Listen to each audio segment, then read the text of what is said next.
Shakira, how do we take 1 million by 2021 from a slogan to reality? And that's exactly why I'm here today. I've just got back from the AU Summit in Addis, where we had 400 young, diverse people join us from across the continent. We've just heard President Cyril talking about the private sector taking 1 million jobs. So I think it's very important for us to monitor it, to push it, and to advocate for it. For me, it's a critical point in my tenure at the AU, because the last time we spoke, we said, how would you deal with employment, et cetera, et cetera. And now what we're seeing is the AU has come up with this project, a framework by 2021, reach 1 million people. But I would go as far as saying it's not enough. Let's go even bigger than that. And this is 1 million people across the continent? Across the continent, yeah. And is there an even distribution of the resources that you would make available to reach these 1 million people? Look, it's very early stages, but what I would say was interesting. At the end of the summit, the AU had a commitment session, right? And they had very big businesses, private sector, UN organizations coming in. And each of these organizations pledged or committed to a certain amount of either jobs or employment. And I think that's a really good start, and that needs to expand.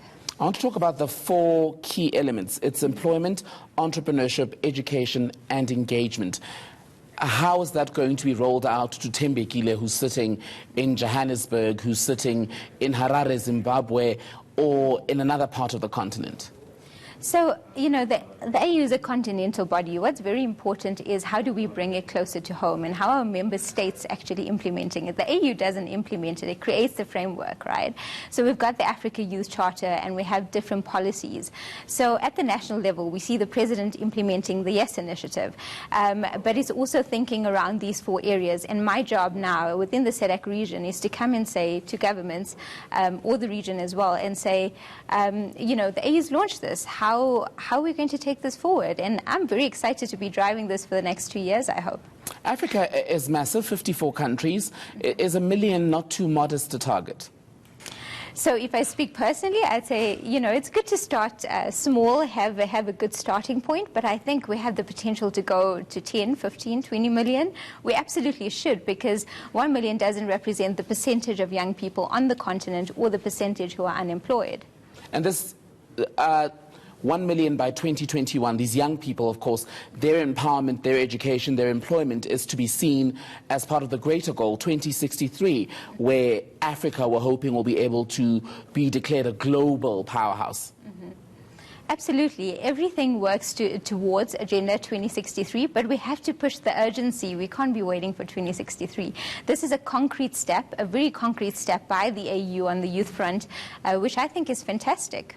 But the reality of this, Shakira, is that a lot of Africans will be left behind. As I'm speaking to you, we've got crises in Libya, we've got crises in Sudan, where many African youth have been out on the streets or have been subjected to violence. We've had the likes of the DRC, where things have not gone well, where people don't have faith in their governments. Burundi is only starting to make some sort of recovery from its dark political past. So the reality is, from this million, there are parts of the continent that will unfortunately be left behind because of external or internal issues.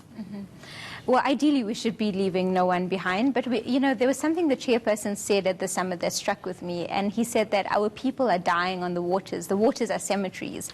And that really resonated with me. And it got me thinking that even though we're focusing on just 1 million, something I'm very passionate about is the marginalized communities, that rural person who's not sitting in the AU or in some fancy advisory council, or also that person with a disability. We're seeing the disability schools in South Africa facing massive problems. So I think within this framework, we have to prioritize marginalized youth. Yes, we won't reach everyone, but we should try to always. Shakira Shinara, thank you so much for your time.